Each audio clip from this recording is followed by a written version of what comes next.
वज़ीर आज़म मोदी आज जम्मू में 32,000 करोड़ रुपए के तरक्याती प्रोजेक्ट का करेंगे आगाज। 3 नए IIM का इफ्तिताह करने के अलावा नए तैनात होने वाले 1,500 सरकारी मुलाजमीन को देंगे तकर्रुरी नामे।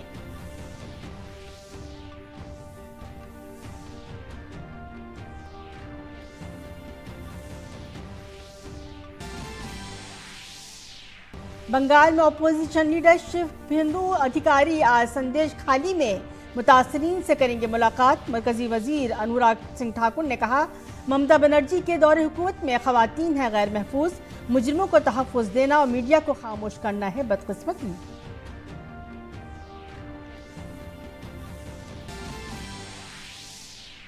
वज़ीर दाखिला अमित शाह पर तबसरा करने के मामले में कांग्रेस लीडर राहुल गांधी की पेशी आज। 2018 हत्या के इज्जत केस की समाअत सुल्तानपुर के मकामी अदालत में होगी समाअत।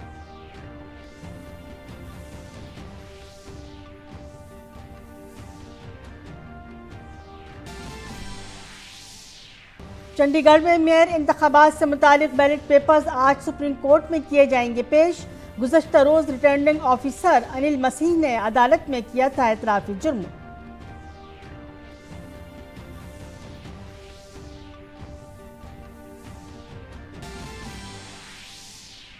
दिल्ली NCR के कई इलाकों में बारिश की वजह से बदला मौसम का मिजाज। जम्मू कश्मीर में बारिश और बर्फबारी की वजह से अहम सड़कें मुतासर। हिमाचल और लद्दाख में भी कई हिस्सों में हुई बर्फबारी।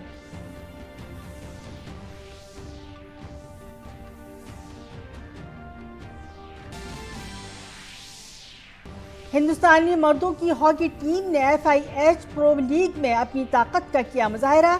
सनसनीखेज मुकाबले में स्पेन को पेनाल्टी शूट आउट में दी शिकस्त। कल मुकाबला हॉलैंड से।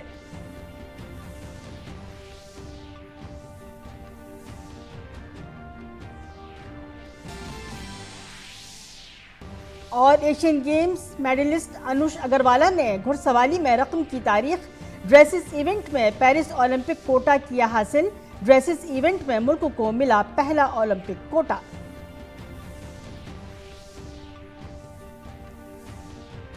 आदाब, 9 बजे के खबरनामे में आपका खैर मकदम है। मैं हूं सबिया खान। खबरें तफसील से।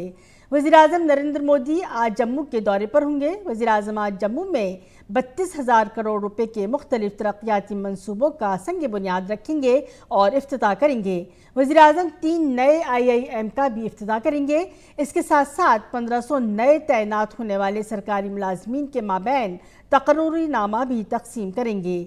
PM Modi AIIMS Jammu IIT Jammu का इफ्तिताह करेंगे।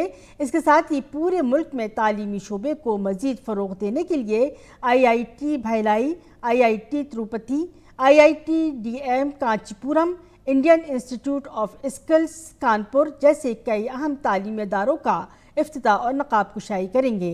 अपने प्रोग्राम के दौरान वज़ीर आज़म जम्मू कश्मीर के तकरीबन 1500 नए तैनात होने वाले सरकारी मुलाजमीन के माबैन तकर्रुरी नामे तकसीम करेंगे।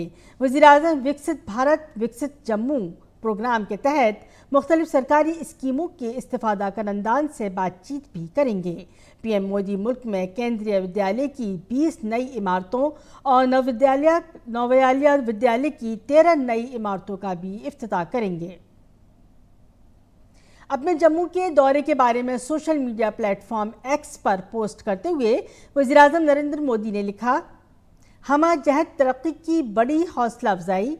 मैं अहम तरक्याती कामों का इफ्तिताह करने के लिए कल 20 फरवरी को जम्मू में रहने का मुंतज़िर हूँ, जो ईज़ ऑफ लिविंग को फ़रोग़ देंगे। ये तालीमी शोबे के लिए भी एक तारीख़ी दिन होगा, क्योंकि IIT और IIM समेत मुख्तलिफ इदारों को मुस्तकिल कैंपस मिलेंगे। PM मोदी के इस्तकबाल के लिए जम्मू कश्मीर के हर इलाके से लोग आ रहे हैं। DD न्यूज़ से खुसूसी बातचीत में जम्मू कश्मीर BJP के सदर रविंदर रैना ने कहा कि जम्मू में PM मोदी का पुरतपाक इस्तकबाल किया जाएगा। सर, कितना उत्साह है प्रधानमंत्री के आगमन को लेकर? माननीय प्रधानमंत्री नरेंद्र मोदी साहब के जम्मू आगमन को लेकर पूरे जम्मू कश्मीर की जनता पलकें बिछाए इंतज़ार कर रही है। जम्मू कश्मीर के जनमानस के दिल में नरेंद्र मोदी साहब बसते हैं। सारी दुनिया ने देखा जम्मू कश्मीर में अमन, खुशहाली, भाईचारा यहाँ मजबूत हुआ है। वहीं डेवलपमेंट की एक बहार पूरे जम्मू कश्मीर में आई है। दिल खोलकर केंद्र सरकार के खजाने जम्मू कश्मीर के विकास कार्यों के लिए मोदी साहब ने खोले हैं। मैंने देखा कि IIM हो, IIT हो, एम्स हो या फिर रोड हो, रेलवे हो, सब कनेक्टिविटी की भी बात हो रही है और प्रोजेक्ट लॉन्च हो रहे हैं। कितना विकास की जो गति है उसमें इजाफा होगा? जम्मू कश्मीर के बच्चे बच्चे के दिल में मोदी साहब बसते हैं। पिछले 35-40 वर्षों में जम्मू कश्मीर ने बहुत दुख तकलीफें झेली, बहुत जख्म जम्मू कश्मीर के जनमानस को लगे। उन जख्मों पर मरहम लगाने का काम मोदी साहब ने किया और मोदी साहब के प्रयासों का परिणाम है कि यहाँ खुशहाली है, अमन है, डेवलपमेंट है। कश्मीर कन्याकुमारी से रेल कनेक्टिविटी से जुड़ रहा है। Express highways, tunnels, flyovers, AIIMS, IITs, IIM, medical colleges, दुनिया के सबसे ऊंचे ब्रिजेस, ये सब मोदी साहब की देन है। मोदी साहब ने देश का खजाना दिल खोलकर जम्मू कश्मीर के लिए खोला है। ये इलेक्शन भी है, लोकसभा इलेक्शन भी है, तो माना जाए कि ये एक चुनावी सभा भी रहेगा और जितने भी सीट है यहाँ से जीत करके आप लोग देंगे। प्रचंड बहुमत के साथ भारतीय जनता पार्टी जम्मू कश्मीर से चुनाव जीतकर मोदी साहब को गिफ्ट देगी उपहार में, जो मोदी साहब ने यहाँ के लोगों की खिदमत की है। आप देखेंगे चमत्कारिक नतीजे यहाँ आएंगे। बहुत जोरदार स्वागत की तैयारी है। जम्मू कश्मीर की जनता अपने जो लोकप्रिय प्रधानमंत्री हैं उनके स्वागत के लिए पूरी तरीके से तैयार है। कैमरामैन अनिकेत के साथ नितेंद्र सिंह, DD न्यूज़, जम्मू। वज़ीर-ए-आज़म मोदी आज जम्मू का दौरा करेंगे। वज़ीर-ए-आज़म के दौरे को रियासत की तेज़ रफ्तार तरक्की को मज़ीद तक़वियत देने की उम्मीद के साथ देखा जा रहा है। वज़ीर-ए-आज़म यहाँ कई IIM का भी इफ्तिताह और संग बुनियाद रखेंगे। ये तालीमी शोबे के लिए भी एक तारीखी दिन होगा। हमारे नामनिगार नितेंद्र सिंह ने इस सिलसिले में IIM के डायरेक्टर डॉक्टर BS सहाय से खुसूसी बातचीत की। जम्मू IIM के डायरेक्टर डॉक्टर BS सहाय हैं। सर, IIM जम्मू कितना फ़ायदेमंद हो रहा है यहाँ के छात्रों के लिए? जम्मू ही एक ऐसा शहर है पूरे हिंदुस्तान में जहाँ की 3 institute of national importance located है। IIM जम्मू, IIT जम्मू और एम्स जम्मू। और इस तीनों इंस्टीट्यूशन में काफ़ी सिनर्जी है। हम सब लोग मिलकर काफ़ी काम कर रहे हैं। सिर्फ डिग्री अवार्डिंग की नहीं, हम लोग ये कर रहे हैं कि कैसे यहाँ के समाज को बेनिफिट हो, सोसाइटी को बेनिफिट हो। IIM जम्मू जो है एंटरप्रेन्योरशिप पे काफ़ी काम कर रही है। यहाँ पे बहुत सारे बच्चों को, बहुत सारे स्टूडेंट्स को, फैकल्टी मेंबर्स को हमने ट्रेन किया है। हम डिपार्टमेंट ऑफ हायर एजुकेशन और स्कूल एजुकेशन के साथ काम कर रहे हैं। फिर लीडरशिप इश्यूज होती है तो उनको हम ये कि भाई यू कैन डू इट। हम यहाँ पे चाहते हैं कि क्योंकि हमारा मोटो ही है कि हम जो है वर्ल्ड क्लास लीडर को क्रिएट करें और एंटरप्रेन्योर्स को क्रिएट करें। तो अगर हम उस तरह की कॉन्ड्यूसिव इन्वायरमेंट करते हैं तो that directly benefits to the socio economic development of the state. जो जम्मू कश्मीर यूनियन टेरिटरी है, इसके डेवलपमेंट में फ़ायदा होगा और वो फ़ायदा हम देख रहे हैं, चाहे वो जम्मू में हो या फिर श्रीनगर में हो या कश्मीर में हो, दोनों जगह फ़ायदा हो रहा है। हम लद्दाख में भी सपोर्ट कर रहे हैं। तो हमारी पूरी कोशिश है कि IIM जम्मू राष्ट्र के निर्माण में और जम्मू और कश्मीर के निर्माण में जितना भी संभव हो वो योगदान दे। 2047 में एक समृद्ध राष्ट्र बनेंगे, डेवलप नेशन होंगे। तो हम लोग उस रास्ते पे चल रहे हैं।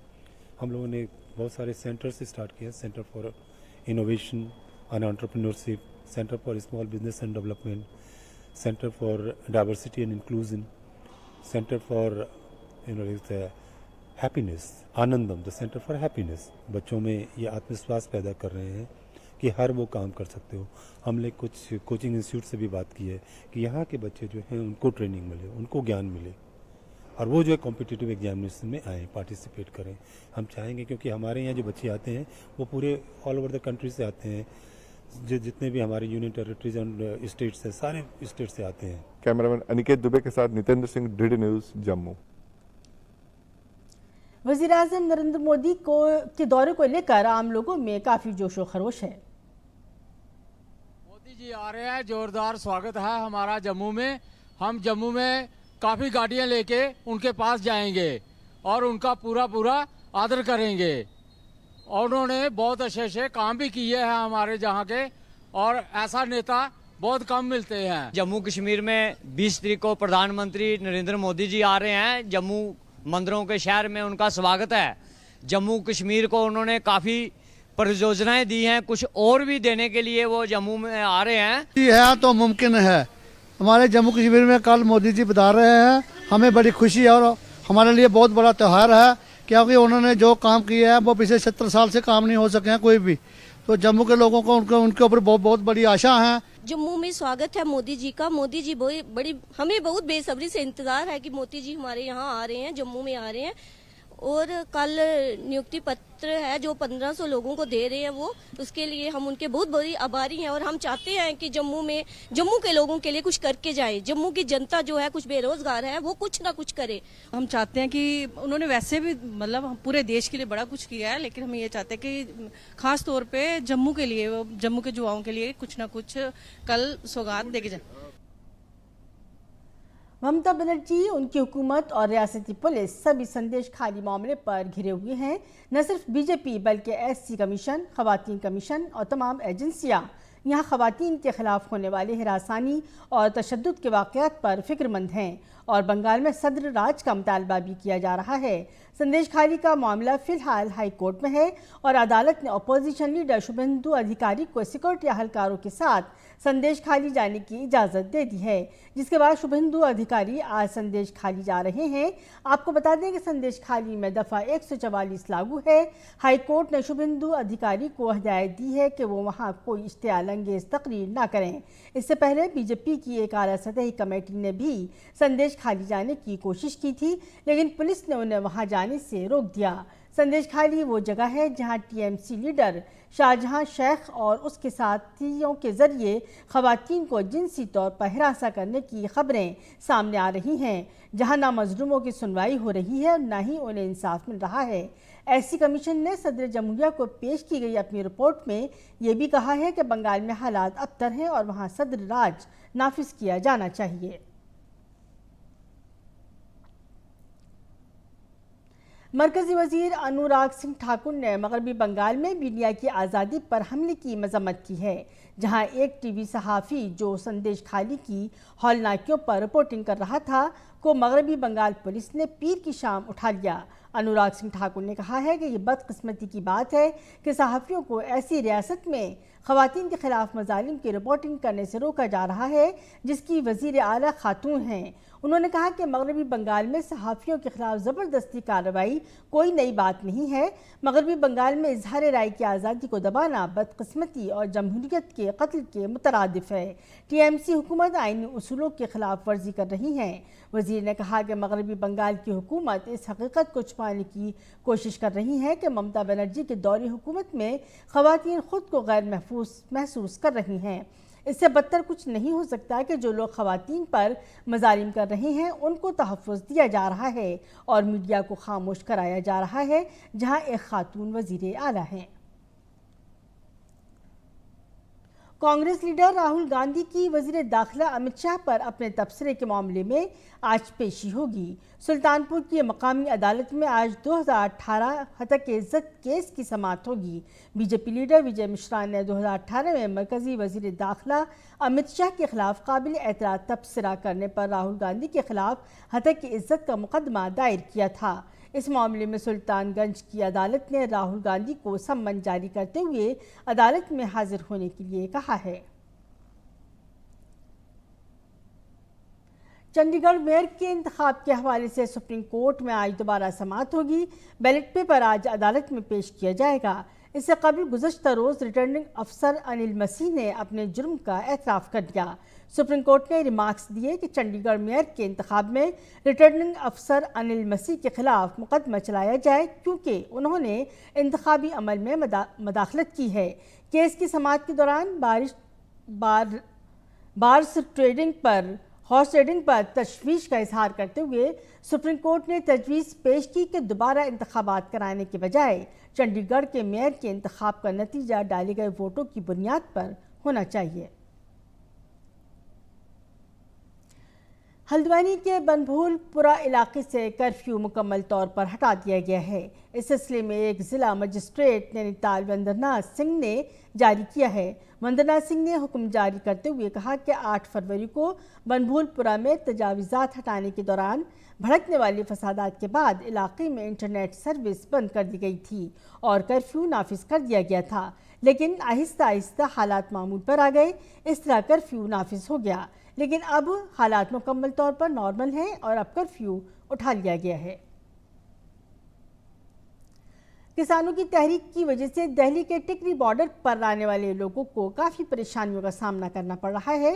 वहीं गाड़ियों की आमोदरफ्त बंद होने से रसद की सरगर्मियां भी ठप होकर रह गई हैं। ट्रांसपोर्टर्स, ताजरों और मकामी शहरियों ने डीडी न्यूज़ से बात करते हुए किसानों से एहतिजाज वापस लेने की अपील की है। उन लोगों का कहना है कि जब मरकजी हुकूमत ने किसानों के ज़्यादातर जायज़ मुतालिबात मान लिए हैं तो फिर उन्हें गैर ज़रूरी एहतिजाज नहीं करना चाहिए। हमारे नामनिगार ओपी यादव ने इस मौजू पर मकामी शहरियों और ताजरों से बात की। अभी हम मौजूद है दिल्ली के टिकरी बॉर्डर पर। किसान आंदोलन के चलते यहाँ पर पुलिस ने बैरिकेडिंग कर रखी है, सुरक्षा की चाक चौबंद व्यवस्था की गई है। मेरे सामने जो ये गाड़ी देख रहे हैं इसमें भी पुलिस के जवान तैनात है जो किसी भी तरह की आपात स्थिति से निपटने के लिए यहाँ पे मुस्तैद किए गए हैं।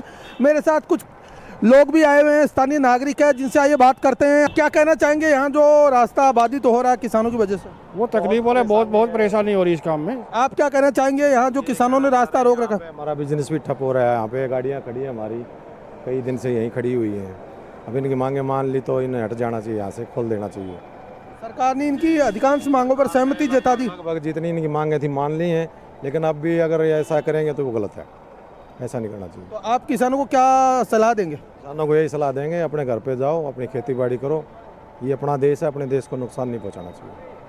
कितना नुकसान हो रहा है, कितनी दिक्कत हो रही है यहाँ लोगों को? बहादुरगढ़ में इंडस्ट्रियल में करीब 500 करोड़ रुपए का माल रुका हुआ है ट्रांसपोर्टेशन के बगैर, तो नुकसान तो बहुत है। किसानों ने आंदोलन कर रखा है, रास्ता यहाँ बाधित हो रहा है, उस पर आप क्या कहना चाहेंगे?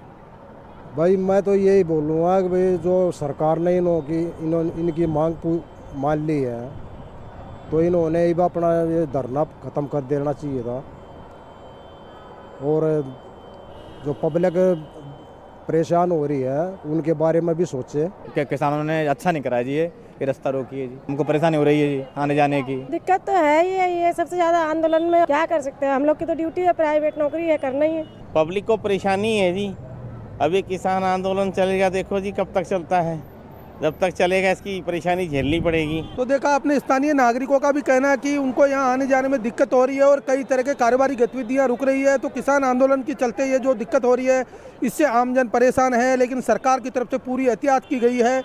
सीआरपीएफ, बीएसएफ और एसएसबी के साथ महिला विंग की जो पुलिस की टुकड़ी है वो यहाँ तैनात की गई है और चाक चौबंद व्यवस्था के बीच पुलिस की पूरी मॉनिटरिंग है। मेरे पीछे जो टिकरी बॉर्डर पर मेट्रो स्टेशन है इसको हालांकि चालू किया गया है और ये मेट्रो स्टेशन पर लोग सुचारू रूप से आ रहे हैं, जा रहे हैं और पुलिस की पूरी चाक चौबंद व्यवस्था है। लेकिन जो रोड का रास्ता है उसको आगे किसानों ने जाम कर रखा है, इस वजह से लोगों को आने जाने में दिक्कत हो रही है। साथ ही साथ जो यातायात के लिए वाहन हैं, लोडेड हैवी लोडेड वाहन हैं और जो भी बिजनेस करने वाले लोग हैं उनको यहाँ पर खासा परेशानी का सामना करना पड़ रहा है। और सभी लोगों का ये कहना है कि किसानों की अधिकांश मांगे सरकार ने जब मांग ली है तो इनको आंदोलन बेवजह नहीं करना चाहिए। मेरे सहयोगी कैमरामैन विश्व बंधु के साथ में ओपी यादव, डीडी न्यूज़, टिकरी बॉर्डर। कौमी राजधानी दिल्ली के कुछ हिस्सों में कल रात बारिश हुई। महकमा मौसमियात ने पंजाब, हरियाणा, चंडीगढ़, दिल्ली, मगरबी उत्तर प्रदेश और राजस्थान में बाज़ मकामात पर हल्की से दरमियानी बारिश की पेशगोई की है। इसके साथ ही हिमाचल प्रदेश और लद्दाख के कई हिस्सों में ताज़ा बर्फबारी हुई है। लद्दाख के द्रास और हिमाचल प्रदेश के लाहौल स्पीति में बर्फबारी हुई है। कल जम्मू कश्मीर के मरकजी इलाके में बारिश और बर्फबारी की वजह से वादी को मुल्क के दीगर हिस्सों से मिलाने वाली मरकजी सड़क बंद हो गई थी। वादी के बालाई इलाकों में दरमियानी से भारी बर्फबारी हुई, जबकि मैदानी इलाकों में मुसलसल दूसरे दिन बारिश हुई।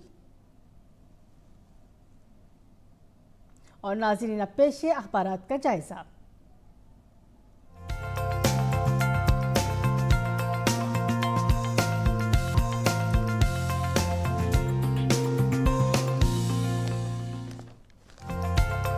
जायजा लेते हैं दिल से शाये उर्दू अखबारात का। इब्तिदा करेंगे रोज़नामा राष्ट्रीय सहारा की अहम सुर्खी से, जिसने अपने सफ़े अव्वल पर शाह सुर्खी इस तरह बनाई है। यूपी में 10 लाख करोड़ रुपए के प्रोजेक्टों का इफ्तिताह, हुकूमत की कोशिश हर घर से बने शमसी तवानाई जनरेटर, हुकूमत इलेक्ट्रिक मोबिलिटी और सब्ज तवानाई पर कर रही है फोकस। ये बात कही है वज़ीर आज़म नरेंद्र मोदी ने।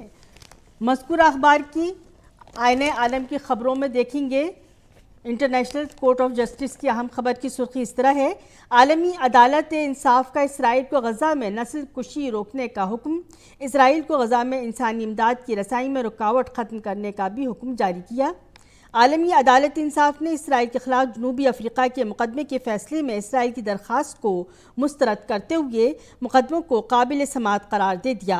आलमी अदालत इंसाफ ने जनूबी अफ्रीका के गज़ा में फ़लस्तीनियों की नस्ल कुशी पर इसराइल के खिलाफ मुकदमे की समाअत 11 और 12 जनवरी को हुई थी और आज फैसला सुना दिया गया।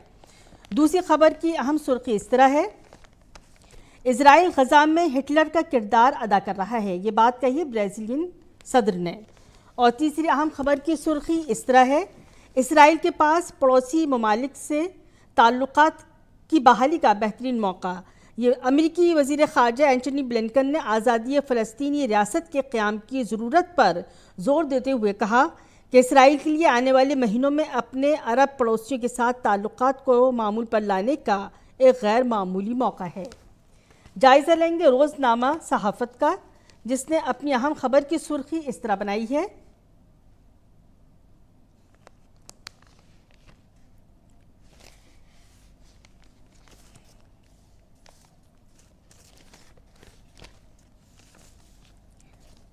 जायज़ा लेंगे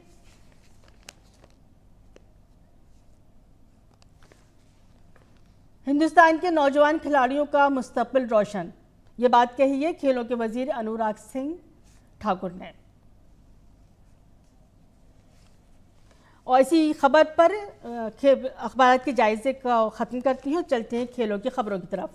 एशियाई खेलों में मेडल जीतने वाले अनुष अग्रवाला ने घुड़सवारी के ड्रेस इवेंट में मुल्क के लिए पेरिस ओलंपिक कोटा हासिल किया है। ये ड्रेसेस मुकाबले में हिंदुस्तान का पहला ओलंपिक कोटा है। गुज़श्ता साल इसने बांगचोज एशियन गेम्स में इनफरादी ड्रेसेज में कांसे का तमगा जीता था और तारीख रकम की थी। घुड़सवारी का खेल, जिसमें सवार और घोड़े की जोड़ी को एक मखसूस मैदान में मुख्तलिफ मराहिल से गुजरना होता है और करतब दिखाने होते हैं। ये 7 मुख्तलिफ सतहों में खेला जाता है और पॉइंट्स का तयन 1 से 10 के पैमाने पर किया जाता है। पेरिस ओलंपिक्स के लिए हिंदुस्तानी खिलाड़ियों का इंतखाब EFI करेगी। और हिंदुस्तानी मर्दों की हॉकी टीम ने पीर को FIH प्रो लीग में स्पेन को शूट आउट में 7-8 से शिकस्त दी। मुकर्ररा वक्त तक दोनों टीमें 2-2 गोल से बराबर थीं, जिसकी वजह से मैच का फैसला शूट आउट से हुआ। भारतीय टीम अब अपना अगला मैच बुध को नीदरलैंड के खिलाफ खेलेगी। शूट आउट के दौरान हरमनप्रीत सिंह, सखजीत सिंह, ललित कुमार उपाध्याय और अभिषेक राजकुमार पॉल ने भारत की जानिब से गोल किए। और अब पेश है मौसम का हाल।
इसी के साथ 9 बजे का खबरनामा अपने अख्ताम को पहुंचा। इजाज़त दीजिए, आदाब।